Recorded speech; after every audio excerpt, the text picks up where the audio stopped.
isa ka liyon sa aton politika. Why? He's not only a lion, but he is the last lion perhaps in Negros politics. Reason? Pwede siya makangurog sa iya kontra, kag sa tawo sa sulod sa korte, kag pwede siya kurugan. Pero palanggaon man siya gihapon kag respetuhon. And seldom can you find that in a quality of a man. And that's the reason why, sang bata ako, siling ko sa tatay ko, ti maabogado man ko. Ti biskan may pagka-dyslexic ako, kag may ADHD. Gintinguhaan ko gid nga mag-graduate sa kabugasya. Sa ginlubong si Cory, I was just trying to honor the late president by walking from EDSA hanggang Hilpuyat. Naglabot ako sa Intramuros ang lakat. At nagdasok na ko dito sa karwahe ni Cory. Asa nagdito sa likod ni Mikey, ni Rapalupa. Siling ni Rapalupa, saan kayo galing? Sabi ni Rapalupa. Sabi ko, I'm from Bacolod, pero hindi akabalo. Harin ako din sa Mandaluyong.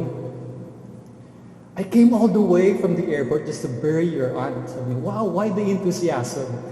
Sabi ko kasi, your aunt appointed my father and my great-uncle, a trial lawyer, to be leaders of our town. And during those days, when we were trying to rebuild our country from the ravages of the dictatorship, your aunt invested on a leader. Well, besides my father, he invested on Atty. Parreno. From that day on, according to Mayor Bing, I was reading the internet sa Visayan Daily Star. He has also shaped the city. We, the younger generations, are thankful for that. Batian ko na iya sa dako balay, gambal siya. Wala na kwarta ang syudad, sang mayor siya. But he was able to balance the books of the city before he left.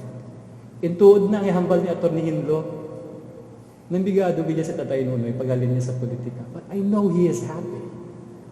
Because deep in his heart, from being one of those young leaders in politics to hanggang naging mayor siya, he has served, and he has served well.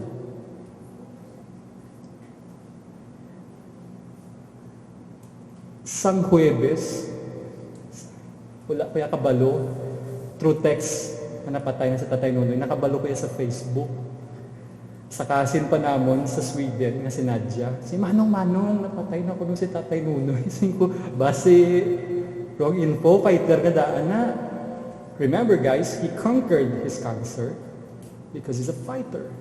And when I was sitting down with the titas earlier on, when I arrived from the airport, siling nila, nagbalik na yung BP ni Tatay Nunoy, nagmadyong na gani sa liwat.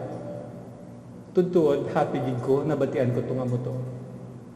For one reason, like Atty. Hinlo, like Atty. Ong, Atty. Abakin, should I become a lawyer?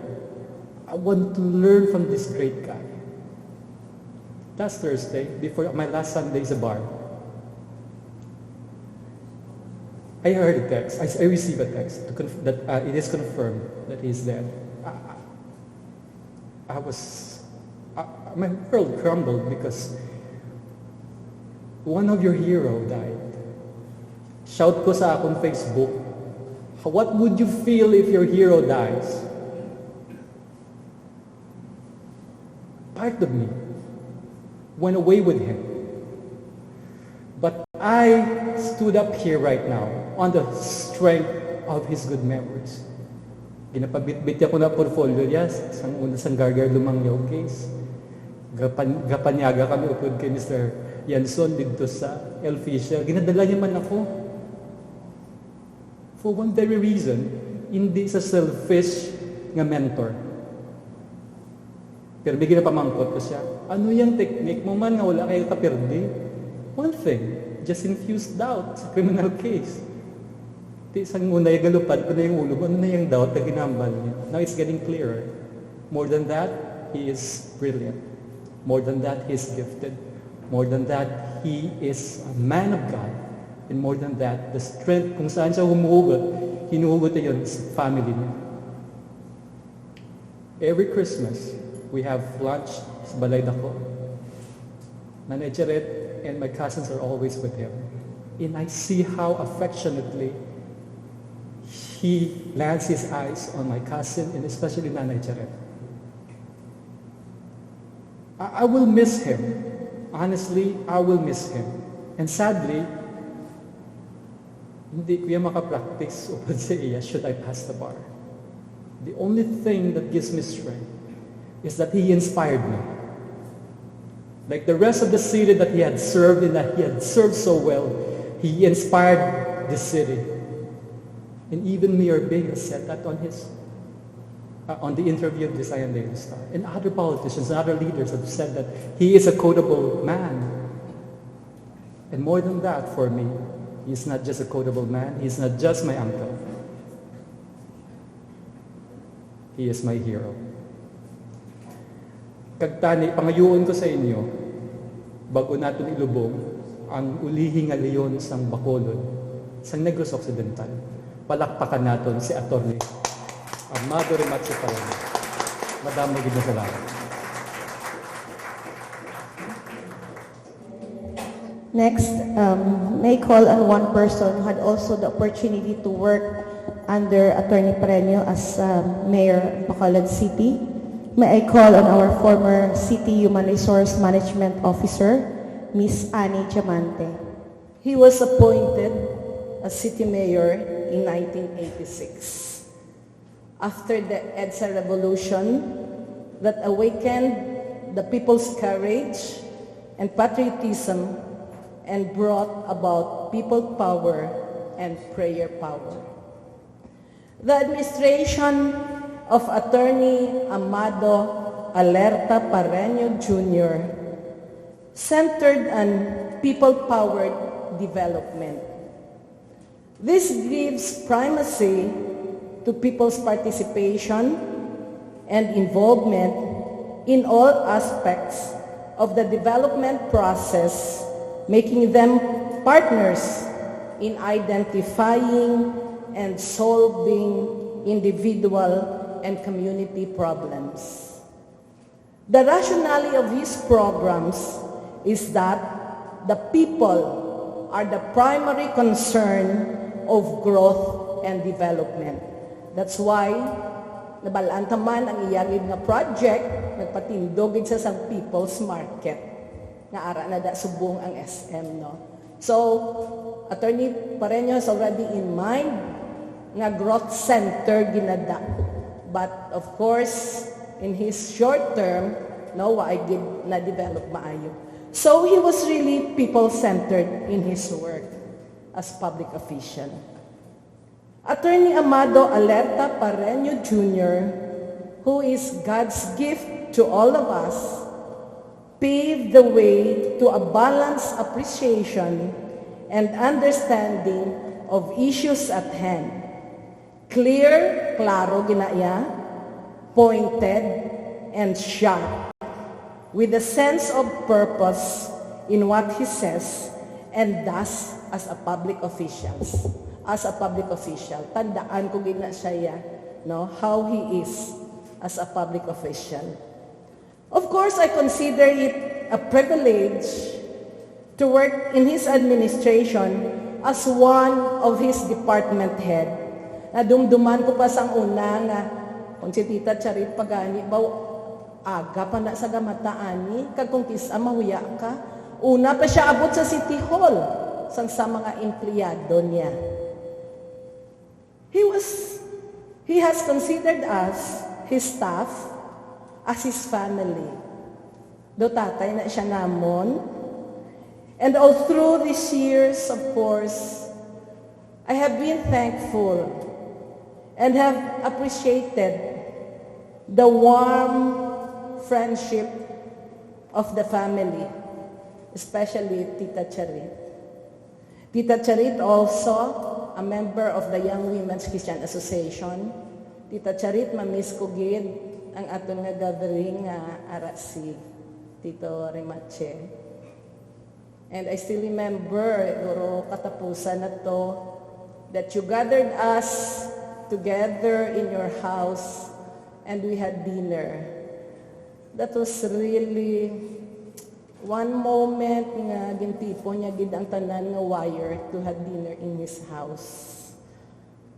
And I will really miss that when we will be having our activities sa Y.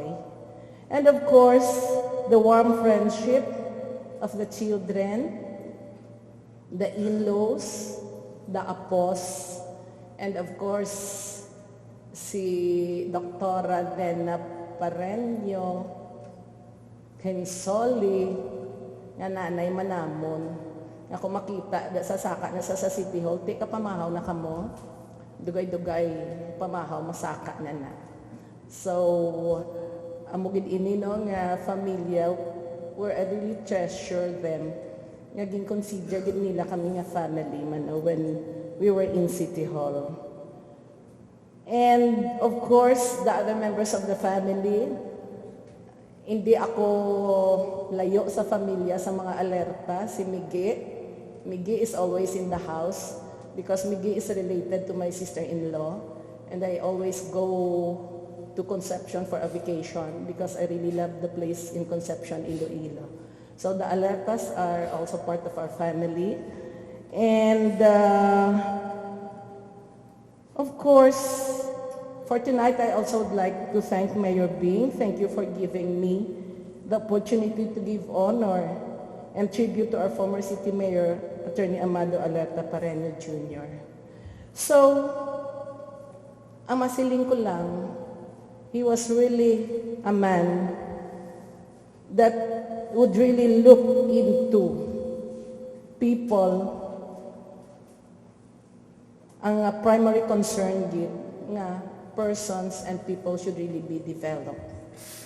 And in memory of our beloved attorney Amado Rematche Parreno Jr., whose service to the city was one which was filled with dedication, our family, the department heads, the staff who have worked with him, express our condolence and comfort to his beloved wife, Tita Charit, the children, the in-laws, apos, sisters and brother, and relatives. Home is God's mansion. I am sure He continues to watch over us. Lord, grant him eternal rest and let perpetual light shine upon him. May he find everlasting peace in the loving arms of our Creator. Now, before we proceed, this time we will have another song number from our Bacolod City College Choral. May I call our Bacolod City College Choral, please? Thank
you. That was Ms. Jenny Lynn, Diamante Alindog, and Mr. Oliver Alindog, the trainers of our Bacolod City College Chorale, together with some of the faculty of the Bacolod City College. Now to share with us his message and to pay tribute to Atty. Parreno, the former mayor of Bacolod, is our city mayor, Honorable Evilio R. Yunardia.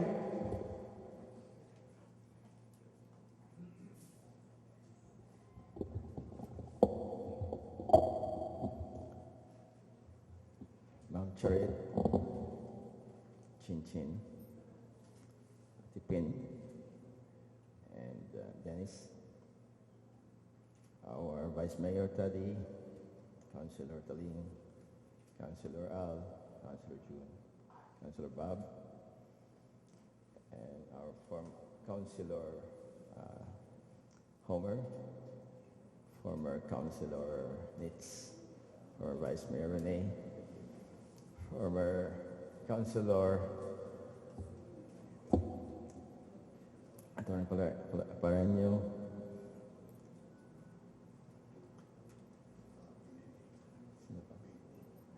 Baby R. Rudy and Baby is here. Anyway, yes. Friends, ladies and gentlemen, I've always been an admirer of Mayor Attorney Amado Rematche Parreno. But after all that I said tonight, I had come to even admire him the more. Yes, indeed, this is a celebration of the life of a great man, Mayor Amado Rematche Parreno, and yes, this is the least that we can do, to gather here and give him this honor. And while this was conceived, meaning this necrological service was conceived as an official activity of the city government, given our mood today, given the various speakers, I also feel at the same time that this is, for me, both official and personal. And it is for that reason why I made a statement. I issued a statement in the media, and you all know how attached am I to the government center, that how I wish that he would have been the very first mayor that would have given honor in that government center, even for what the government center symbolizes. But of course, we truly understand why it could not be possible under the circumstances. So, this is indeed the true honor that we can give to him. Amo na ginasiling siguro nga, if the Muhammad cannot go to the mountain, let the mountain go to the Muhammad. So if Mayor Rematche Parreno could not be brought there, so kami ni Tadi kag tanan kami nagkadto diri, and he truly deserves that.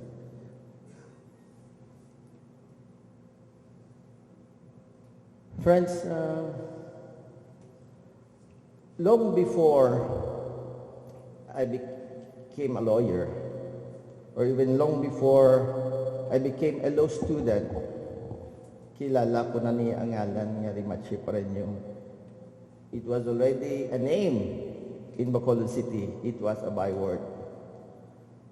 So that my first personal association with him only came when he eventually was appointed mayor, and I was still the tourism coordinator of Negros Occidental.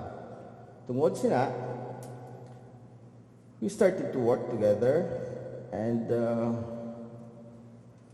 the highlight there was our joint effort when we started to organize the Mascara Festival. And it was a critical time because it was a bad time. The economy was down, and there were people who were urging us, making public statements and even whatever nga gahambal sila nga kuno dapat hindi paghiwaton ang Mascara Festival kaya daw hindi kabagay, hindi appropriate. Of course, quite naturally, being the public official that he was, he started to probably ponder upon it, and we had to sit down and we had to discuss that, and I argued nga ko, in as much as the Mascara Festival was something that we were trying to sell to tourists, it has to be something permanent. Because at that time I said critical, kay bago pa lang itong Mascara mo, say about 6 years old, and therefore it could still be killed, so to speak. Pwede tapat yung mapatay ang Mascara. Of course, by now, nobody would, in his right mind, would say nga, untat-untang Mascara. But, so it was in his decision, it was in his discretion. And, of course, he listened to reason, and he allowed us to go ahead with the Mascara Festival. So, napasar sa Pusag Mascara Festival, and the rest is history. And probably that was very symbolic. There must have been a message to that October 1 in the evening, I was at the public plaza, and I declared the 30th Mascara open. And I understand moments after that, Mayor Rematche passed away.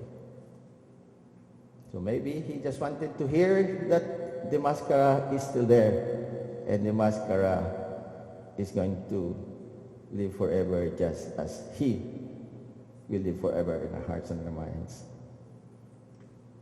When he was mayor, of course, Annie mentioned the People's Market, and that showed how he cared for the less fortunate ones. And yes, I was with a classmate of Mayor Rematche a few days back, Rita Jimenez, and she was telling me nga, si Rematche wala nagapili. Magaran na opigado, parehas na siya. And yes, it showed how much he cared for the less fortunate ones. And I also learned that when he was mayor of Bacolod, we all know he came after the EDSA revolution. And we had a revolutionary government that could have given him an opportunity to do practically whatever he would have wanted to do with City Hall.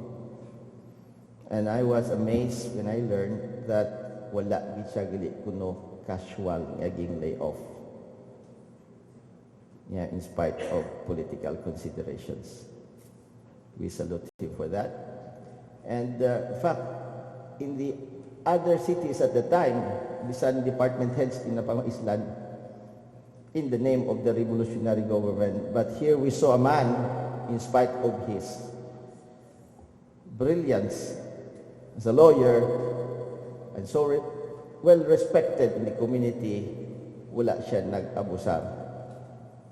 Even if he was given a chance to make those kinds of decisions. Yes, of course, sa kalabanan sa aton, nakilala siya ka naging mayor, but at the same time, later, we became quite good friends, and in many of my political battles, he was an ally, And in most of these political battles where he was a dominant figure, I won all those. And over the years, we had become friends. And as I said, kotabol gid ni siya me. Among them, and I'm sure Taddy and the rest of my colleagues will love him for this. When he moved around the barangays in the Purok, kag hambalon siya namon